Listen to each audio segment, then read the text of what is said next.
বিয়ে বাড়ি যাবো, সেজে নিয়েছি, দেখো কেমন লাগছে আমাকে। অনেকদিন পর এত সেজেছি, আর গরম পড়ে গেছে, ঘেমেও যাচ্ছি।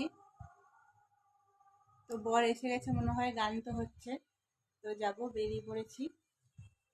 তো আমার বরের রেডি হতে 2 মিনিটও লাগলো না, আমার রেডি হতে 2 ঘন্টা লেগে গেল। এই জন্য বলে ছেলেদের রেডি হতে সময় লাগে না বেশি, মেয়েদের বেশি সময় লাগে। খালি প্যান্ট শার্ট পরে নিল একটু, ব্যাস সেন্ট মেরে নিল, এই তো। এখন বুটটা পরে নেবে, হয়ে গেল। আমি সেই মানে 8, সাড়ে 8টা 9টা বাজতে যাই, আমি সেই 7:30 থেকে শুরু হয়েছি রেডি। চুল বাঁধতে 1 ঘন্টা, মেকআপ করতে আধা ঘন্টা, শাড়ি পরতে 1 ঘন্টা। তো শাড়িটা পরে নিয়েছি, কেমন লাগছে, হলুদ লাল শাড়ি।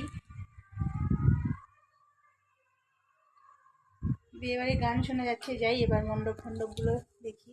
বাইরে গেলে তো আমার আবার ভিডিও করার হয় না, লোকের মুখের দিকে দেখতে থাকি, তখন লজ্জা লাগে বেশি, তাই যত ভিডিও ঘরের ভিতরেই করি। তো চুলটা দেখো বেঁধে নিয়েছি, খোপা আমি তো একা একাই বেঁধেছি, একা একা কিন্তু খোপা করা খুব মুশকিল, হতে চায় না, কেউ করে দিলে বেশ ভালো হয়। তো কে করে দেবে, একাই করেছি।